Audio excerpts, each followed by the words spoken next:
Kasus pembunuhan yang sangat menyita perhatian publik. Kasus ini menimpa Tiara Angelina, di mana Alfi Maulana, pelaku yang tega menghilangkan nyawa kekasihnya sendiri.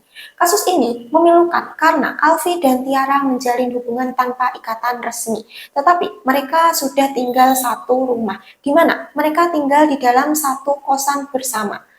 Dan hari ini aku akan merangkum kronologi dan peristiwa pembunuhan yang telah terjadi. Serta hari ini aku akan merangkum beberapa fakta-fakta dari kasus pembunuhan Tiara Angelina. Sebelum kita lanjut ke videonya, jangan lupa klik tombol like-nya dan mari kita lanjut. Di mana-mana ada berita tak terduga, berita duka bikin sakit kepala, dikabarkan, disiarkan, dan ku bawa semua di para berita, para berita. Hubungan asmara antara Alfi dan Tiara bermula saat awal perkenalan mereka di Universitas Trunojoyo, Madura. Mereka bertemu saat berkuliah di sana. Hubungan itu terus berlanjut hingga 5 tahun. Dalam masa berpacaran, akhirnya mereka memutuskan untuk tinggal bersama. Mereka memutuskan untuk menyewa sebuah kamar kos yang berlokasi di daerah Lindah Wetan, Surabaya. Semasa berpacaran, sering terjadi pertengkaran di antara mereka berdua, di mana hal ini dipicu dikarenakan pertengkaran masalah ekonomi dan tekanan gaya hidup dari korban sendiri. Di mana dalam hal ini, Alfi, pelaku, bekerja sebagai ojol untuk menafkahi Tiara, korban. Kronologi kejadian bermula pada tanggal 31 Agustus saat pelaku pulang ke kos larut malam. Saat sampai di kos, kondisi pintu sudah terkunci dari dalam yang dikuncikan oleh korban. Pelaku dikuncikan dari luar dan harus menunggu sekitar 1 jam. Setelah itu korban baru membukakan pintu. Setelah membukakan pintu, korban langsung menuju ke kamar yang ada di lantai atas. Sedangkan pelaku langsung menuju ke dapur. Dan ia pun langsung mengambil sebilah pisau dan langsung menuju ke kamar korban, di mana saat itu korban sedang duduk membelakangi pelaku. Dan pada saat itu juga pelaku langsung menikam leher korban dengan sebilah pisau yang telah ia bawa.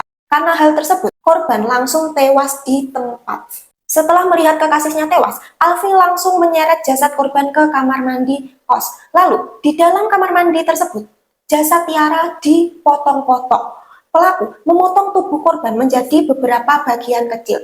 Pelaku juga memecah tengkorak dan tulang korban hingga beberapa bagian kecil. Sebagian bagian tubuh korban dimasukkan ke dalam plastik hitam. Pada tanggal 1 September, pelaku membuang jasad atau potongan tubuh korban di daerah Pacet, Mojokerto. Pada saat membuang jasad tersebut, ia membuangnya secara terpisah-pisah, di mana ia menyebarkan kantong-kantong plastik hitam yang telah ia bawa tadi di beberapa area semak-semak yang ada di daerah Pacet, hingga menuju ke tepi jurang. Setelah selesai membuang bagian tubuh korban di daerah Pacet tadi, korban pun kembali ke kos, di mana beberapa bagian dari tubuh korban masih disimpan di laci lemari yang ada di kos korban atau pelaku ya, karena mereka tinggal satu kos. Dan ada beberapa yang dikubur di depan kos. Setelah melakukan pembunuhan, Alfi, pelaku, bersikap biasa saja seolah tidak ada hal yang terjadi, di mana Alfi pada saat itu tetap terus berusaha menghilangkan jejak dari aksinya tersebut dengan menyebar beberapa bagian tubuh dari korban di beberapa tempat yang ada di daerah Pacet hingga tanggal 6 September. Lalu, pada tanggal 7 September, terdapat laporan masuk di kepolisian, di mana seseorang pemuda yang menemukan bagian tubuh, lebih tepatnya bagian telapak tangan dan juga bagian kaki yang ada di semak-semak di daerah Pacet, di mana pada saat itu pemuda tersebut sedang mencari rumput di daerah Pacet ya. Lalu ia menemukan bagian tubuh tersebut dan ia pun langsung melaporkan ke pihak kepolisian. Setelah mendapatkan laporan tersebut, polisi langsung menuju ke daerah Pacet dan melakukan penelusuran. Pada saat polisi sampai di lokasi atau sampai di TKP, polisi melakukan penelusuran dengan anjing pelacak, di mana pada saat itu ditemukan banyak potongan tubuh manusia di sekitar semak-semak di daerah Pacet. Lalu, karena mereka menemukan telapak tangan, maka pemilik dari jasa tersebut bisa cepat diidentifikasi, di mana identitas pemilik jasa tersebut terungkap, yaitu Tiara Angelina Saraswati, perempuan berusia 25 tahun yang diduga menjadi korban mutilasi. Pada saat itu, polisi mencari informasi kepada orang-orang terdekat dari Tiara, termasuk juga kekasihnya Alfi. Dan pada saat itu, polisi langsung menuju ke kos Alfi, di mana ia bertanya tentang kejadian yang menimpa kekasihnya Tiara. Lalu, pada saat polisi sampai ke kosnya Alfi dan kosnya Tiara ya, karena mereka satu kos, polisi melakukan penggeledahan. Dan polisi menemukan beberapa kantong kresek yang mencurigakan yang berisi potongan tubuh Tiara yang masih belum pelaku buang pada saat itu. Dan nanti aku akan spill beberapa fotonya ya Cahaya.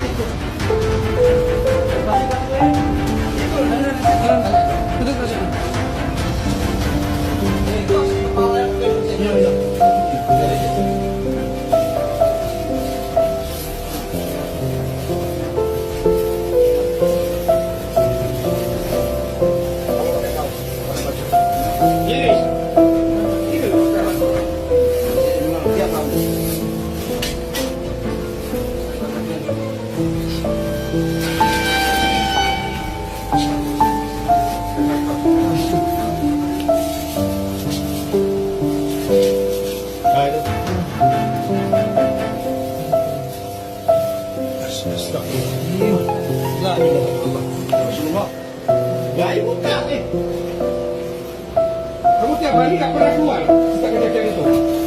Keluar, mana kamu? Kejadian tanggal berapa? Hari apa? Tanggal berapa kamu? Pada tanggal 8 September, Kapolres Mojokerto AKBP Irham Kustarto menggelar konversi pers, di mana polisi menyatakan bahwa korban dimutilasi menjadi 66 potong bagian. Bahkan di beberapa sumber mengatakan bahwa pelaku memotong korban lebih dari 300 bagian kecil-kecil. Udah kayak mau motong rica-rica ya Cahaya. Tega banget. Fakta di balik kasus ini adalah di mana Tiara merupakan anak dari sepasang suami istri yang berjualan sempol dan es tebu. Selama ini, mereka tidak tahu bahwa anaknya tinggal bersama dalam satu kos dengan laki-laki lain, yaitu pacarnya.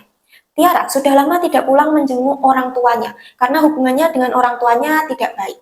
Lalu, dia pun memilih tinggal bersama kekasihnya. Hal ini menyebabkan netizen terbagi menjadi dua kubu, di mana ada yang turut berduka cita dan ada yang menyalahkan korban karena dia mau diajak living together ya kalau zaman sekarang. Kalau zaman dulu ya kumpul kebo ya. Dan beberapa ada yang men-spill foto yang menunjukkan seseorang sedang membahas korban. Nanti aku akan spill chatnya di sini aja. Nanti kalian bisa baca. Oke? Alfi takut sama bapaknya. Ceweknya dari awal yang maksa. Tapi ya udah dah. Alfinya juga tolol, WKWKWK. Orang ceweknya larang Alfi pulang, terus Alfi ngeblok semua orang. Kayak pengurus PPM. Alfi sempat tobat tapi ceweknya ngancem terus kalau dia gak balik sama dia. Ceweknya mutus hubungan sama orang tuanya juga karena miskin. Awal pacaran aja udah diancem mau dicat bapaknya kalau anaknya udah nidurin anak orang. Bahkan sebelum dia ngancem cat bapaknya, PP Tiara diganti foto dia digendong Alfi di dalam kamar. Aku bahkan masih simpen semua bukti ancaman, foto-foto. Tiara jahat sama orang lain. Dulu Alfi sempat bilang, dia bawa-bawa dukun sama temennya. Aku takut kamu yang kenapa-napa. Tapi bayangin anjir 5 tahun. Alfi disuruh putus hubungan sama keluarganya. Gak boleh ngaji lagi. Hidup untuk Tiaranya. Tiaranya lo gak kerja anjir. Padahal sama-sama sarjana. Alfi tuh gak boleh lagi berhubungan sama jamaah. Mutus hubungan sama orang tuanya juga. Pas kakaknya nikah, dia gak pulang. Diancem. Video mereka zina bakal disebar ke semua temen Alfi, ke keluarganya Alfi. Ke pengurus jamaah setempat. Purnya Alfi kan karena dia dijauhi dari keluarganya karena si Tiara. Tiaranya juga sih pakai putusin hubungan Alfi sama keluarganya. Kan Alfi yang merasa sendiri di dunia ini jadi makin terpojok sama sikap manipulatif Tiara. Manusia kalau udah terpojok kan ya menghalalkan segala cara. Ulang ya. Manusia kalau udah terpojok kan ya menghalalkan segala cara. Kata tetangganya si cewek, ibunya nggak tahu kabar anaknya meninggal. Padahal tetangganya udah rame. Pas ibunya di-call, ibunya ditanya, Tia gimana kabarnya bu? Jawabnya, hah kenapa? Gak apa-apa kok, baik-baik aja. Ibunya baru tahu dari tetangganya sendiri. Ibunya gak tahu, Tiara tuh kumpul ke Budil karena emang keluarganya kurang. Cuma jualan sempol gitu. Tiara gak mau balik karena rumahnya kecil. keterangan dari beberapa teman yang dulu sempat dekat sama Alfi. Kehidupan korban juga disoroti di mana di akun sosmednya ia menggunakan HP Samsung Flip yang harganya belasan juta. Padahal penghasilannya tidak sampai belasan juta. Serta skin game online atau skin Mobile Legends ya. Dia main Mobile Legends. Skin Mobile Legends yang digolongkan sebagai skin mahal, di mana itu nggak cuma puluhan ribu tetapi ratusan ribu, bahkan jika dikumpulkan menjadi jutaan. Meskipun banyak yang menyayangkan sikap Tiara dan gaya hidupnya yang hedonisme, tetapi tetap saja tidak dibenarkan untuk pelaku melakukan hal tersebut kepada korban. Pelaku tetap pelaku, dan apapun alasannya tidak dibenarkan untuk melakukan hal tersebut. Lalu fakta kedua, Alfi Maulana berusia 24 tahun. Pelaku adalah pendatang di daerah tersebut. Alfi aslinya berasal dari Labuan Batu, Sumatera Utara, di mana ia dikenal sebagai orang yang pendiam dan dikenal juga oleh teman-temannya bucin atau bucin total ya, butol namanya, ke korban. Bahkan dia selalu mengerjakan urusan rumah tangga dan mengurus kucing dari korban, di mana ia menyapu, mencuci baju, dan memberi makan kucing korban. Dan korban Tiara Angelina berusia 1 tahun lebih tua dari pelaku, yaitu 25 tahun, yang berasal dari Lamongan. Ia dikenal sebagai pribadi yang tertutup pada saat di kos, di mana ia jarang sekali berinteraksi dengan penghuni kos di sebelahnya. Serta dia juga jarang keluar dari dalam kos, di mana setiap pekerjaan rumah, bahkan yang melakukan adalah Alfi. Yang bersih-bersih dan yang terlihat menyapu di kos adalah Alfi. Tetapi banyak yang mengatakan bahwasanya Tiara memiliki sifat yang temperamen dan suka marah-marah, terutama terhadap pelaku Alfi sendiri, di mana mereka sering bertengkar. Tentu saja bertengkar untuk beberapa hal. Dalam hal ini adalah pertengkaran masalah ekonomi, di mana tadi mengingat gaya hidup dari korban Tiara yang cukup hedon, dan korban Tiara sendiri tidak berpenghasilan dan harus meminta penghasilan dari Alfi pelaku. Fakta ketiga di balik kasus tersebut, di mana mereka sebenarnya diizinkan satu kos karena dari awal mereka mengaku telah menikah siri, dan sebenarnya itu semua adalah bohong dikarenakan mereka tidak pernah menunjukkan buku nikah siri atau surat nikah siri ya, dimana kalau nikah siri biasanya hanya diberi selembaran kertas nikah siri. Dan Alfi tidak pernah menunjukkan KTP-nya, di mana setiap ia ditagih KTP-nya, dia selalu beralasan tidak membawa KTP-nya, dan KTP-nya masih tertinggal di kampung halaman. Alfi selama ini tidak pernah memiliki pekerjaan tetap, dan ini adalah fakta keempat, di mana ia bekerja serabutan menjadi ojol atau ojek online ya, Lalu, di fakta kelima, yaitu pada saat itu, saat Alfi pulang larut malam, sebenarnya dia habis mengantarkan adiknya ke bandara, yaitu pada kasus ini adalah Bandara Juanda yang ada di Sidoarjo. Sebelum berangkat ke Sidoarjo untuk mengantarkan adiknya, dia telah berpamitan kepada korban Tiara. Pada saat itu, ia berangkat pada tanggal 30 September, 1 hari sebelum kejadian pembunuhan itu terjadi. Fakta keenam, pada saat Alfi pelaku dikuncikan di luar kos, mereka sempat ribut dan korban menyinggung perasaan pelaku, di mana korban memaki pelaku karena pada saat itu ia pulang tidak membawa uang. Fakta ketujuh, pelaku hanya butuh waktu 2 jam untuk memotong-motong tubuh korban. Ia menggunakan pisau daging dan gunting dahan untuk memutilasi korban menjadi 65 bagian. Tetapi di beberapa sumber mengatakan korban dipotong-potong menjadi ratusan bagian. Fakta ke-8, bagian tulang yang terpotong dikuburkan di depan kos, dan beberapa tulang-tulang yang tersisa disimpan di laci di dalam lemari di kamar kos pelaku. Jasad Tiara bisa diidentifikasi karena tangan yang ditemukan oleh pemuda yang ada di wilayah Pacet, di mana ia sedang mencari rumput dan menemukan bagian tubuh korban. Dan sidik jari dari tangan korban tersebut akhirnya bisa diidentifikasi. Maka jasad Tiara dapat diidentifikasi pada saat itu juga. Dan fakta ke-10, pelaku sebenarnya sempat mencoba kabur, tapi polisi menembak kedua kaki pelaku agar tidak bisa kabur. Lalu pelaku pun ditangkap oleh kepolisian dan dimintai pertanggungjawaban atas perbuatannya tersebut.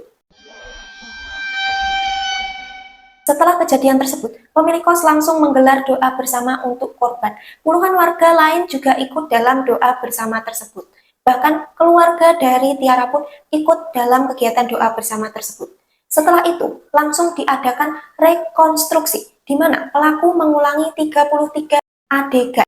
Rekonstruksi ini dimulai pada saat pelaku Alfi sampai ke kos, hingga pada saat ia membuang jasad dari korban Tiara ke daerah Pacet, hingga pelaku kembali lagi ke kos dan mengubur sisa-sisa tulang dari korban. Tetapi yang janggalnya lagi, pada saat prosesi rekonstruksi terjadi hal yang mistis, di mana pada saat itu pintu ruangan tertutup sebanyak 3 kali dan pintu tersebut tertutup dengan sendirinya. Nanti aku akan cantumin video dari rekaman rekonstruksi ya, Cah ya.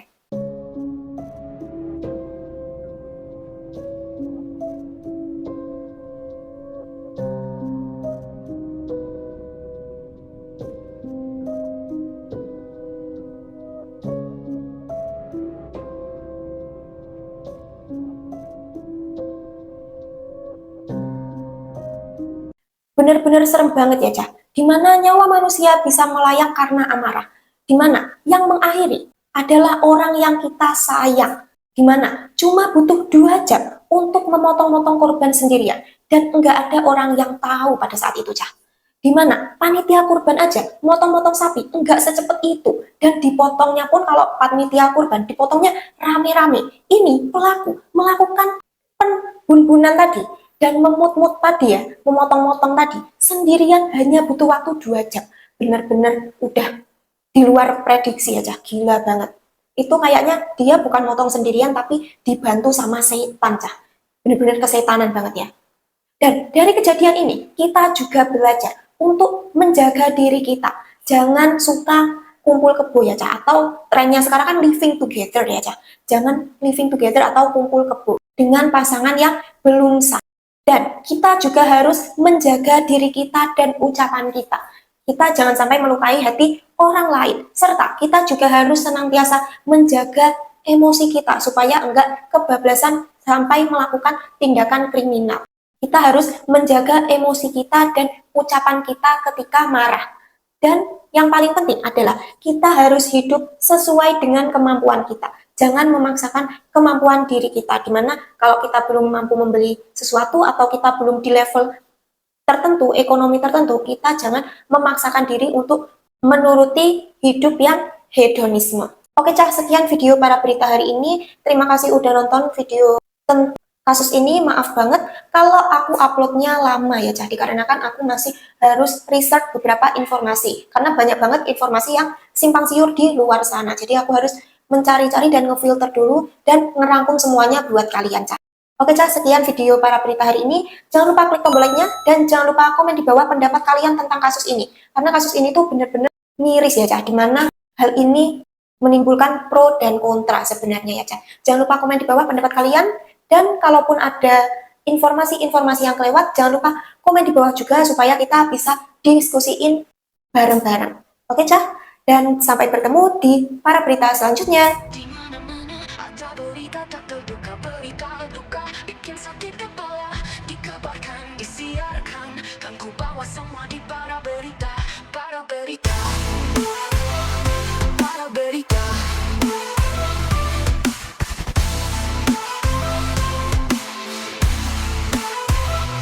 Para berita, di mana-mana ada berita tak terduga, berita duka bikin sakit kepala, dikabarkan, disiarkan, dan ku bawa semua di para berita, para berita.